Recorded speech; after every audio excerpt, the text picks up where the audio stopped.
Maligayang pagbabalik sa Book Movie Recaps. Ang ating itatampok na pelikula ay isang action crime na nirelease noong 2008 na pinamagatang Punisher: Warzone, na sumusunod kay Frank Castle, isang dating sundalo na naging vigilante matapos mapatay ang kanyang pamilya. Si Frank ay humaharap sa kanyang pinakamatinding kalaban na si Jigsaw, habang pinapawi niya ang kriminalidad sa kanyang sariling pamamaraan. Ang pelikula ay puno ng madugong aksyon at brutal na labanan, na naglalarawan ng matinding paghihiganti ni Frank laban sa mga kriminal. Kaya simulan na natin ang Movie Recap Tagalog.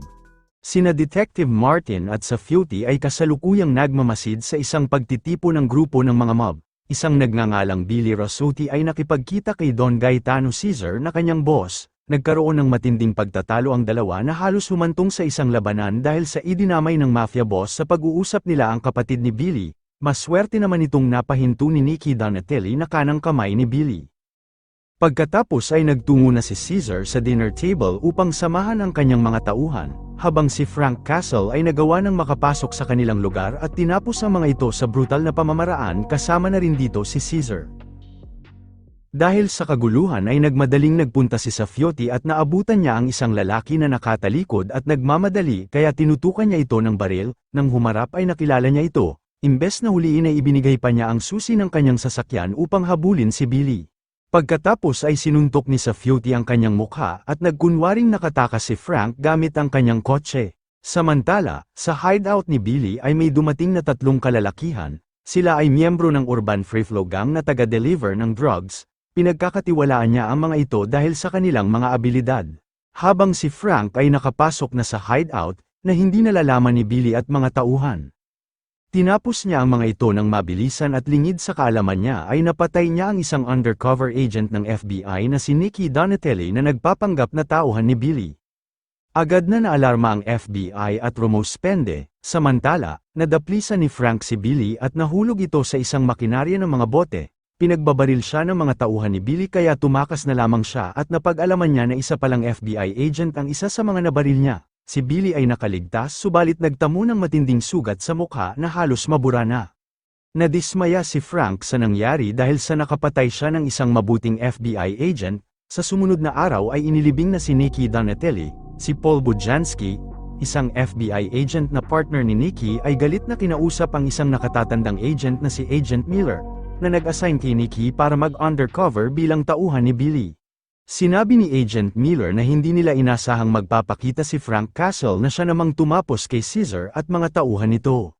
Ipinangako ni Paul sa asawa at anak na mananagot si Frank Castle sa pagkamatay ni Nicky. Sa kabilang banda ay naroon din si Frank na nagmamasid mula sa malayo. Pinuntahan ni Frank ang kanyang mag-ina na doon lang din nakalibing. Naalala niya ang malagim na sinapit ng kanyang pamilya noon na walang awang pinatay ng grupo ng mob. Dahil sa sobrang kalungkutan at pagkadurog ay ito ang nag-udyok sa kanya na maging vigilante. Nagpunta si Paul sa pulisya upang mangalap ng impormasyon at kausapin ang mga pulis na in charge sa pag-aaresto kay Frank Castle o ang kilalang vigilante na si The Punisher. Nagkaroon ng mainit na pagtatalo sa pagitan ni Paul at ng dalawang pulis. Hinusgahan niya ang mga ito bilang mga walang kakayanan. Huminto na lamang ang bangayan nang nagbigay ng suggestion si Safiotti na nangangailangan pa ng tao sa task force na huhuli kay Frank Castle. Agad na nagtungo si Paul kay Martin Soap na siya namang may hawak sa investigasyon ng kinasasangkutan kay Frank Castle. Pinaliwanag niya kay Paul na dati itong kasapi ng Special Forces. Simula nang masawi ang mag-ina nito ay isa-isa na ring nababawasan ang mga grupo ng kriminal sapagkat tinatapos niya ang mga ito na sa tingin ni Frank ay tama lamang upang maubos ang grupo ng mob. Naikwento ni Frank ang pagkakapatay nito sa isang agent kay Microchip, isa sa kasamahan niya at kaibigan na naghahanda ng mga armas na kailangan ni Frank. Sinabi ni Microchip na naranasan na niya ang parehang sitwasyon ni Frank kaya pinagsabihan niya ito na huwag niya masyadong sisihin ang sarili sapagkat ang lahat ng tao ay nagkakamali, habang inaayos naman ni Frank ang isang bag ng pera. Pagkalipas ng ilang araw ay napag-alaman ni Billy ang tunay na pagkatao ni Nicky na isa pala itong FBI agent. Ang masaklap pa nito ay siya ang humahawak ng pera mula sa drugs. Isa sa tauhan niya na si Pete C. ay natukoy na ang address ng tinitirhan ng mag-ina ni Nicky at balak nila itong puntahan para makuha ang pera ni Billy. Pagkatapos ay pumasok ang isang doktor na magtatanggal ng bendahe sa mukha ni Billy. Subalit nabanggit ng doktor na hindi niya nagawa ang operation sa mukha ni Billy sapagkat wala nang natirang balat sa kanyang mukha. Habang tinatanggal ang bandage ay nasuka si Ink at pagkatingin sa salamin ay inutusan niya ang dalawa na umalis na muna at ang kawawang doktor ay nawala na ng buhay at si Billy ay nagpalit ng pangalan bilang si Jigsaw. Sa pagkagalit ay nagplano si Jigsaw na babawiin nila ang kanyang pera at tatapusin si Frank Castle pero bago yan ay kailangan niya munang maitakas sa mental hospital ang kanyang kapatid na si Looney Benjim na isang psychopath na siyang inaasahan niyang tatapos sa buhay ni Frank. Pagkarating sa ospital ay agad na pinakawalan ni Jigsaw si Jim na nagulat sa itsura ng kapatid dahil para sa kanya ay nagmukhang mas astig ito. Ang nurse na lalaki ay pinagmalupitan ni Jim dahil sa maling pagtrato nito sa kanya. Sa hotel ay nakita ni Billy ang kanyang sarili sa salamin at nanlumo ito dahil sa dati ay gwapong-gwapo ito sa kanyang sarili. Pinakalma ni Jim ang kapatid sa pangakong tatapusin niya si Frank Castle at babasagin niya ang lahat ng salamin para di na niya makita ang sarili. Nagpunta si Frank sa bahay ni Nikki upang ibigay ang inihanda niyang bag ng pera para sa mag-ina subalit tinutukan pa siya ng baril ng babae at hindi tinanggap ang bag. Sumunod na eksena ay may kinatagpong drug lord si Jigsaw na nagngangalang Cristo. Isang mayabang na tauhan ni Cristo ay ininsulto si Jigsaw na ikinagalit nito at tinusok sa leeg. Umalma ang magkabilang grupo ngunit nagawa namang mapahinto ni Cristo ang tensyon at humingi ng tawad kay Jigsaw. Nagkaroon ng kasunduan ang dalawang grupo at pareho silang nag-agree sa kanilang napag-usapang kondisyon. Nagkita sila Frank at Microchip, napagdesisyonan ni Frank na tumigil na sa pagiging vigilante, ngunit nang marinig niya mula kay Microchip na buhay pa si Billy at maaring manganib ang buhay ng mag-ina ni Nikki ay agad nitong binawi ang pag-re-retire bilang Punisher. Sinamahan siya ni Carlos sa kinaroroonan ng ilang alagad ni Billy na si McGinty. Sa kabilang banda ay nakipag-team up na si Paul K. Martin para mahuli si Frank. Sa gabing yun ay agad na pinuntahan ni Frank si McGinty upang makuha ang impormasyon tungkol kay Billy. Sa parehang oras ay nandoon din sina Paul at Martin. Hinabol nila ito at nakipaglaban pa nga si Paul kay Frank. Nang napabagsak na ni Frank si Paul ay aalis na sana siya subalit na handcuff siya ni Paul. Nakiusap si Frank na pakawala na siya dahil si Billy ay papunta na sa bahay ng mag-ina ni Nikki para kunin ang pera. Hindi ito pinaniwalaan ni Paul kaya imbes na pakawalan ay nagpunta sila mismo doon. Tinanong ni Billy kung saan itinago ni Nikki ang pera, sumagot si Angela na wala siyang alam tungkol dito, kaya naiinis si Billy at pinahanap kay Jim ang pera. Ilang saglit pa ay may police mobile ang dumating, hinarap ito ni Jim at pinapasok at walang awang pinaslang ang dalawa. Sa takot ni Angela ay nabanggit niya na mayroong locker ang kanyang yumaong asawa sa kanilang silid at alam niya ang code nito. Dali ang pinuntahan nito ni Billy, sa wakas ay nakarating na sila Paul sa harap ng bahay ni Angela at sinabihan si Martin na dalhin na si Frank sa malapit na police station habang siya ay papasok ng mag-isa. Nang nakaalis na si Paul ay agad na inutusan niya si Martin na pakawala na siya na lumalabas na si Martin pala ay dating partner ni Frank noong nasa FBI pa siya.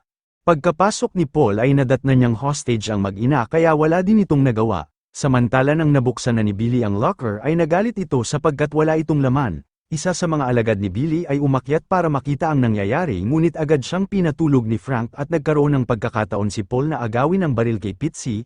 Habang nakatutok ang baril ay agad namang tinapos ni Frank ang buhay nito pagkatapos ay nagmadali ng umalis.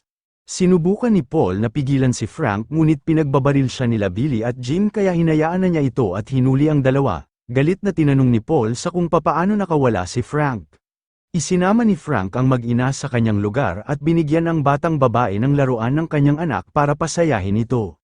Sina Billy at Jim ay dinala sa FBI headquarters kung saan ay inofferan sila ni Agent Miller ng kalayaan kung makikipagtulungan sila na mahuli si Cristo. Hindi na nagdalawang isip pa sina Billy at agad na pumayag. Sa tagpuan nila Cristo at Billy ay agad na dinakip si Cristo at mga tauhan nito. Hindi lang pera ang nakuha nila kundi pati ang impormasyon tungkol kay Microchip na kaibigan ni Frank. Dumating si Carlos sa lugar ni Frank at sinabing hindi makakarating si Microchip dahil may sakit ang ina nito. Bilang kaibigan ay nais niya itong puntahan at pinakiusapan si Carlos na pansamantalang bantayan ang mag-ina. Subalit pagkarating ni Frank sa bahay ay nakita niyang patay na ang ina nito kaya dalian siyang bumalik sa hideout at nadatnan niyang si Carlos ay sugatan at nasa malubhang kalagayan kaya hindi na niya pinatagal ang paghihirap ni Carlos.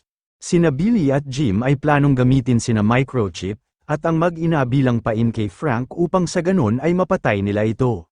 Pagkatapos ay nagkita sina Frank at Paul kung saan ay sinabi ni Paul na pinakawalan na sina Billy at Jim. Nakiusap si Paul na subukan ang plano niya sa paghuli sa dalawa sapagkat ang mga ito ay nakalalamang dahil sa hostage na hawak nila. Sinang-ayunan nito ni Frank ngunit sa kondisyon na huwag niyang isama sa misyon ang kanyang pagka-agent upang malaya silang makakilos.